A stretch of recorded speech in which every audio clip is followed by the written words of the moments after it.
ఈరోజు చెన్నూరుమల్లవరం గ్రామానికి వచ్చినప్పుడు పాత కొత్త కాంగ్రెస్ పార్టీ నాయకులందరూ కలిసి బ్రహ్మాండమైన స్వాగతం పలికి మా డప్పు కళాకారులు కూడా తమ నైపుణ్యాన్ని ప్రదర్శించి చెన్నూరుమల్లవరం గ్రామం కాంగ్రెస్ పార్టీకి కంచుకోట అని చెప్పి మీ స్వాగతాన్ని బట్టి చూస్తే నాకు అర్థమైంది.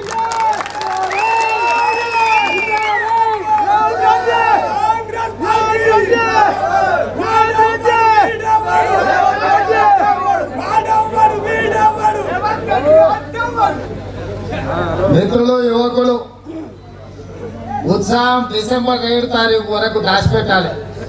ఎందుకంటే ఇంకా 40 రోజులు ఉంది మొత్తం వ్యవస్థ అంతా ఎక్కడిదక్కడ కావాలంటే.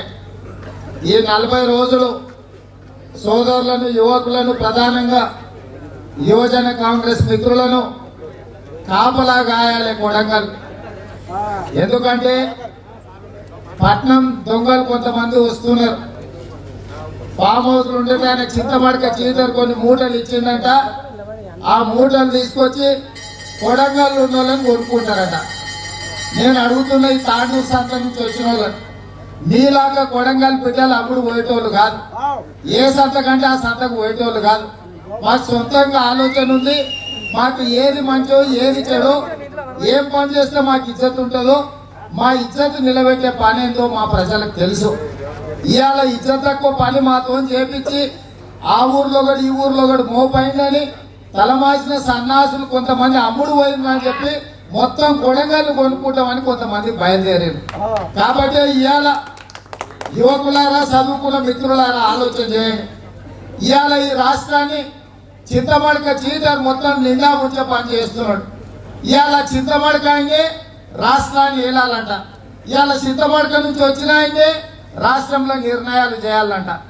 ఇవాళ నేను అడుగుతున్న టీఆర్ఎస్ వాళ్ళని, ఎవరు చూసినా టీఆర్ఎస్ వాడు ఆ ఊరు నుంచి ఈ ఊరు నుంచి వచ్చి రేవంత్ రెడ్డిని ఓడగొట్టాలని అంటారు.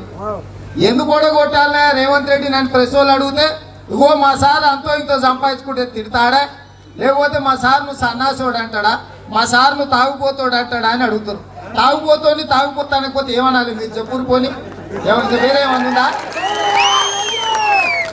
నిన్నమన్నా ఆయన చంద్రబాబు నాయుడు మీద 3వ కన్ను తెరుస్తా అన్నాడు. నేను పెద్ద మనిషిని అడిగిన 3వ కన్ను అంటే ఏంది, ఆయనతో కేసీఆర్ 3వ కన్ను తెరుస్తా అంటాడు. ఏం సంగతి అని. ఏమున్నా సార్, రాత్రి 12 వరకు 14 పెక్కులు వేస్తాడు. ఆయన వండుకొని 2 కన్ను తెరిచే వరకే మధ్యాహ్నం 2 అవుతుంది. ఇక 3వ కన్ను ఎప్పుడు తెరుస్తుంది సార్, తాగుబోతు మాటలు తప్ప దాంట్లో ఏం తెలియదని చెప్పారు. ఇవాళ రాష్ట్రంలో ధనిక రాష్ట్రానికి కేసీఆర్ చేతి తప్ప చెప్తే ఇవాళ దివాలా తీపించి అప్పుల పాలు చేసి ఇవాళ తండ్రి మంచి ఆస్తులు సంపాదించి భూమి సంపాదించి కొడుకులకు వంచి పెడితే పెద్ద కొడుకు తాగుబోతే వెళ్ళిండి అనుకో, ఉన్నదంతా అమ్మిందంట.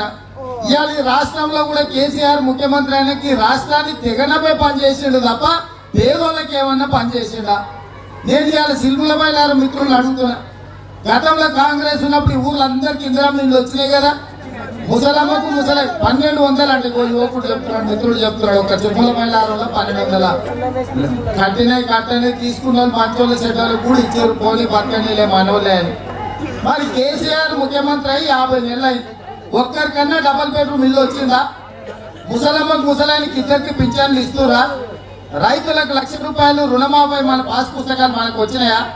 మీ ఊర్లో ఎవరికైనా పిల్లలకు నౌకర్లు వచ్చినాయా? పోనీ చదువుకున్న పిల్లలకు ఫీజులు ఏమన్నా కడుతుందా? ఎన్నడన్నా కొడంగల్ చూడనీకన్నా వచ్చిందా కేసీఆర్? ఇక మరి ఆ సన్నాసానికి ఎందుకు ఓటేయాలి? రైతు రుణమాఫీ చేయకపాయే, పిల్లలకు నౌకర్లు ఇయ్యకపాయే, మహాలక్ష్మి గ్రూపులకు రుణాలు మాఫీ చేయకపాయే, ఇందిరమ్మ ఇల్లుల బిల్లులు ఇయ్యకపాయే, డబల్ బెడ్రూమ్ ఇల్లు మంజూరు చేయకపాయే, ఏ ఒక్క పని చేయకుండా ఏ ముఖం పెట్టుకొని ఇవాళ మళ్ళీ ఓట్లు అడగనికి వచ్చిరో ఒక్కసారి ఆలోచన చేయండి. ఇవాళ మా అమ్మలక్కలకి చెప్తున్నా, రొట్టెలు చేసినప్పుడు ఈయన వస్తే టీఆర్ఎస్ వాడు ఎవడన్నా ఓటు అడగడానికి చేయి అప్పుడు సలాకి పెట్టి కాల్చూరి చేతుల ఎక్కువ తక్కువ అయితే లాగికి పిల్లల మీద 2 వాతలు పెట్టు. అల్లుడు వస్తే ఆడ ఉండాలి, కొడుకు వస్తే ఆడ ఉండాలి, బిడ్డ వస్తే ఏడు ఉండాలి, డబుల్ బెడ్రూమ్ ఇల్లు ఉంటే బాగుంటుంది, గొర్రె బర్రె ఎడగట్టుకుంటారని అడిగాడు. మరి సన్నాసులు 50 నెలలు అయినా ఇల్లు లేకుంటే ఏ మొక్క పెట్టుకొని వస్తుంది? ఇలా ఎట్లా అడుగుతారు మనల్ని ఓటు? ఇవాళ మన ఓట్లు కొనుక్కోనంట. నేను కేసీఆర్ గురించి అసెంబ్లీలో కొడంగల్ గురించి కొడంగల్ సమస్యల గురించి మాట్లాడుతుంటే అసెంబ్లీలో నన్ను ప్రశ్నిస్తారా? కాబట్టి రేవంత్ రెడ్డిని ఓడగొట్టాలని బయలుదేరి నేను ఏమన్యాయం చేస్తున్నా నేను ఒకటే అడగలుగుతున్నాను ప్రజలు. ఎవరైనా మీ ఆస్తి కూర్చుకున్నారా? ఏమన్నా మీరు పని అడుగుతున్నా కమిషన్ అడిగినా? పోనీ మీ పిల్లలకి ఎవరికైనా అన్యాయం చేసినా అవకాశం ఓగొట్టినా? పోనీ తాగి మిమ్మల్ని ఇచ్చినా నేను ఇంకెందుకు ఓడగొట్టాలను? మీకు డబల్ బెడ్ రోడ్ వేసినాక, మీకు ఇంద్రమ్మ ఇల్లు ఇప్పించినాక, మీ తండాలలో రోడ్ వేసినాక, మీరు గుడోపలు అడిగితే ఇప్పించినాక, ఈ మైనార్టీ విద్యార్థుల పాఠశాల తిరుమల మేళానికి మంజూరు చేసినాక నేను అడుగుతున్నా ఏ పాపం చేసినా? నేను ఎవరిని ఆస్తి కూర్చుకున్నానా? ఏనా ఎవరి మీద నేను అక్రమ కేసు పెట్టించినా? ఎవరైనా జైలుకు పట్టించినా? ఇక నేను ఏ పాపం చేసినా ఎందుకు కొట్టాలను? నేను వాళ్ళకి ఉందని గుర్తుకొచ్చినాడా? ఎందుకు వాళ్ళు కొట్టాలంటారు?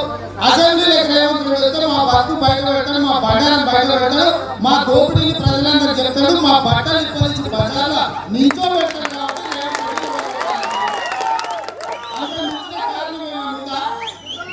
మీరు ఆలోచన చేసి ఇవాళ వాళ్ళకి తెలుసు కూడా ఏం జరగబోతుందో. టీఆర్ఎస్ తెలుసు గెలిచేయలేదు, పెట్టేయలేదు, ఎట్లా కాంగ్రెస్ గెలుస్తుందని. కానీ వాళ్ళ బాధంతా రేవంత్ రెడ్డిని ఫ్రీ వదిలిపెట్టే రాష్ట్రం అంతా 100 నియోజకవర్గాలు కేసీఆర్ బట్టలు పరిస్థితి బజార్లో నిల్చోబెట్టాడు. కేసీఆర్ తాగుబోతు విషయాలు మొత్తం చెప్తాడు. కేసీఆర్ బట్టలు పండిస్తాడని చెప్పి రాష్ట్రం అంతా తిరగకుంటున్నారంటే రేవంత్ రెడ్డికి రోజు పంచాయతీ పెట్టేదా? ఇక ఇట్లకెళ్ళి 100 గ్రామాలు తిరుగుకుంటుంటారు రాష్ట్రం అంతా తిరగడానికి. అంతే వాళ్ళు వేసిన ఎత్తుగాడంతా తాండూరు సంతల నుంచి పంపించిందని ఏం లేదు. రేవంత్ రెడ్డి ఇట్లకెళ్ళి తిరిగేటా చేయడానికి ఆయన అప్పుడప్పుడు ఆడాడంటుడు మీ ఊరికి వచ్చిండా రేవంత్ రెడ్డి అని. లేకపోతే రేవంత్ రెడ్డి మీ ఊరికి వస్తాడంటే ఆయన రాష్ట్రం అంతా తిరుగుతాడని. రాష్ట్రం అంతా తిరిగితే నీ అబ్బకంటే ఏమన్నా పోయిందా? నీకే నొప్పి, నా కాళ్ళు ఉన్నాయి, వయసు ఉన్నది, ఉరికే బలం ఉన్నది, ఉరుకుతా రాష్ట్రం అంతా ఉరుకులాట. వేసి తుల్లేసి 12 వేసి రాత్రి 4 వరకు 10 ఫుట్బాల్ వేసి 12 ఉన్నాను కాదు కదా. 6 పొద్దున్న లేదా రాత్రి 12 వరకు పనిచేస్తాను, 12 గంటలు పనిచేస్తాను. వయసు ఉంది నాకు, పేద ప్రజలకు సేవ చేయాలని ఉంది నాకు. చేయదా? పేదల కోసం మాట్లాడదా? ఇవన్నీ చూసి కేసీఆర్ కక్ష కట్టి 100 కోట్ల రూపాయలు ఇచ్చి నరేంద్ర రెడ్డి అంటే ఆయన పంపించింది. ఇవాళ 100 కాదు 1000 కోట్లు పెట్టా మా పాత షెప్ కూడా కొనుక్కోలేవు. నేను చెప్పిన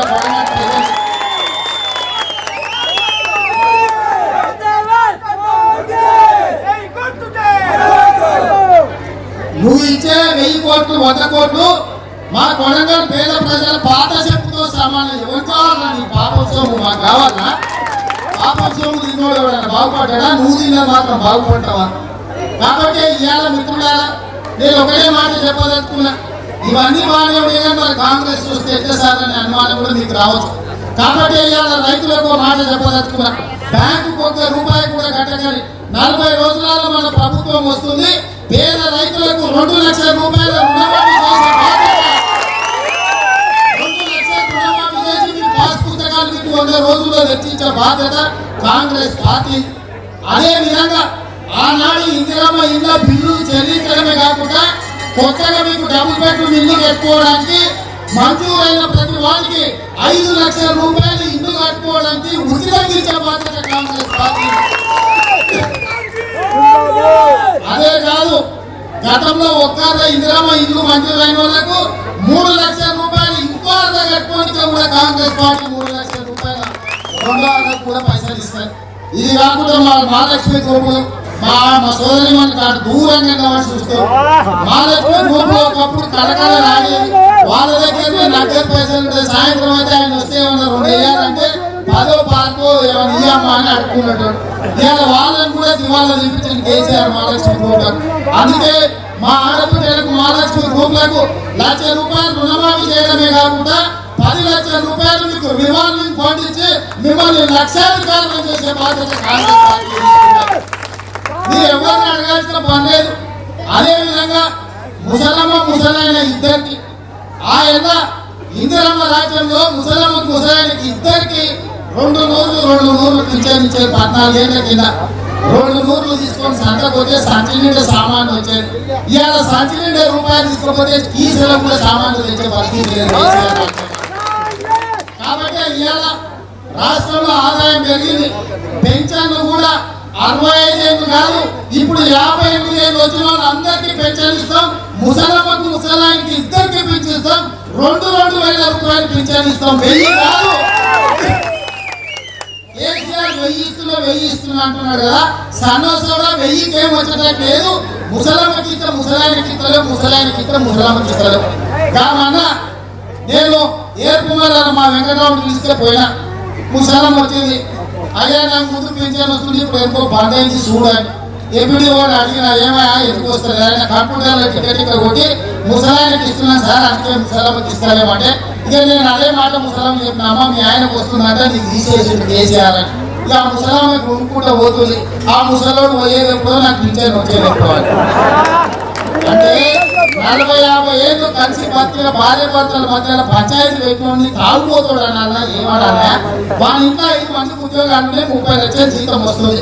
ముఖ్యమంత్రి కేసీఆర్ పోతుంది, హరీష్ రావు అల్లుడు పోతుంది, కేటీఆర్ మంత్రికి వస్తుంది, బిడ్డ కవితమ్మకి ఎంపీకి వస్తుంది, సజ్జకు కొడుకు రాజ్యసభ. వాళ్ళ ఇంట్లో 5 మందికి నెలకు 30 లక్షల రూపాయల జీతం వస్తుంది. వాళ్ళ ఇంట్లో పెళ్లిలో వాళ్ళ ఇంట్లో 30 లక్షల జీతం తీసుకోవచ్చు. మన ఇంకా ఇక్కడ ముసలాళ్ళు ఉంటే పెన్షన్ ఆయన 2,000 వాళ్ళ అయ్యజాగి రాసిస్తున్నా. మనకేమన్నా మన అయ్యజాగిరా ప్రభుత్వం సొమ్మే కదా. ప్రభుత్వం సొమ్ము 2,000 ఎన్నికలకి ఇంత కష్టమవుతుంది కానీ నువ్వు నెలకు 30 లక్షల రూపాయల జీతం తీసుకుంటున్నావు కదా నీ ఇంట్లో 5 మందికి.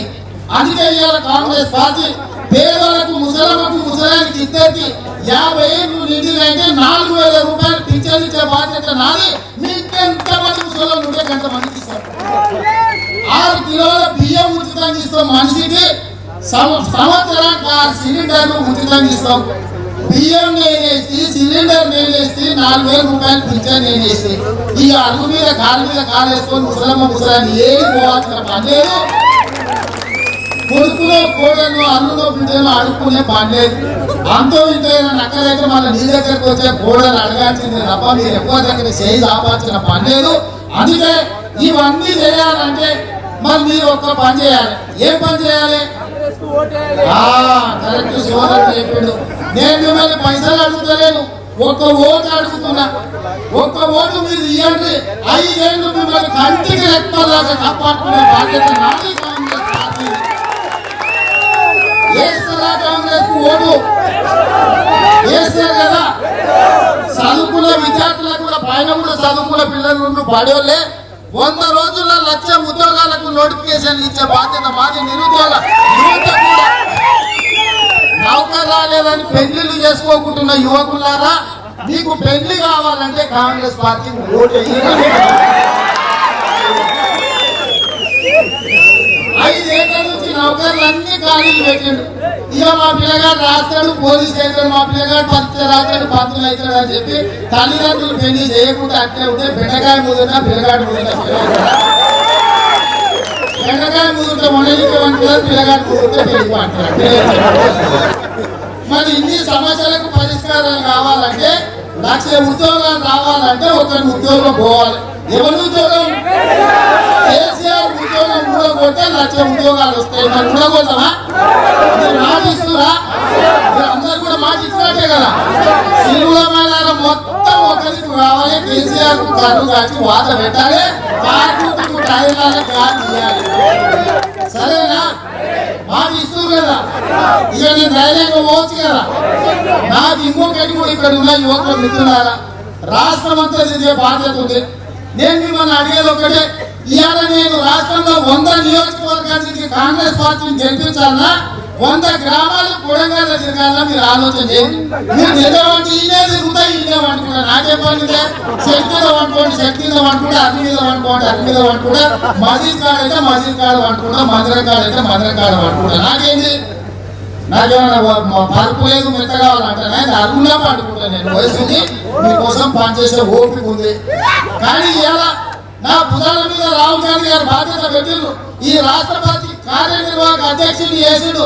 రాష్ట్రం అంతా గిరగిర తిరుగు, కాలచక్రాలు కట్టుకొని తిరుగు, మన కాంగ్రెస్ గెలిపించు, 100 మందిని గెలిపించాలని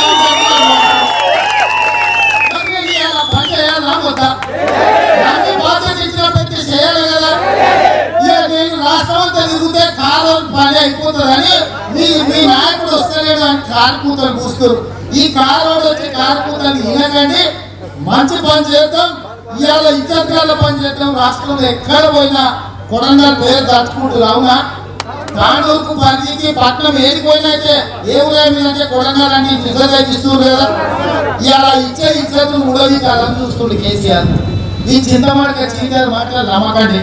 ఆయన చింతమాడిక నుంచి ఆయన సొంతూరులో కూడా కట్టలేదు. ఆయన కూడా ఊరికి ఇంత చిన్న ఉపకారం కూడా చేయలేదు. పుట్టినూరికి పోదాం అంటున్నాడు. బస్సులు ఎట్లా చింతమాడికి పోదాం ఏం మనుషుల్లో కేసీఆర్ చూసే తప్ప పుట్టినూరికే వడవడు రాష్ట్రాన్ని ఏం చేస్తాడు.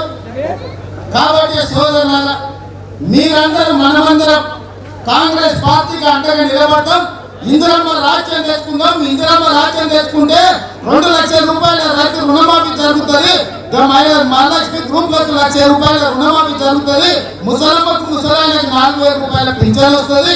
ప్రతి పేద రైతులు ఆదుకునే బాధ్యత కాంగ్రెస్ పార్టీ. కాంగ్రెస్ పార్టీ జై కాంగ్రెస్, జై గుర్తుకే, జై గుర్తుకే. ధన్యవాదాలు సోదరులారా. కామెంట్ చేయండి. ఎప్పటికప్పుడు మా వీడియోస్ చూడాలంటే సబ్స్క్రైబ్ చేసుకోండి.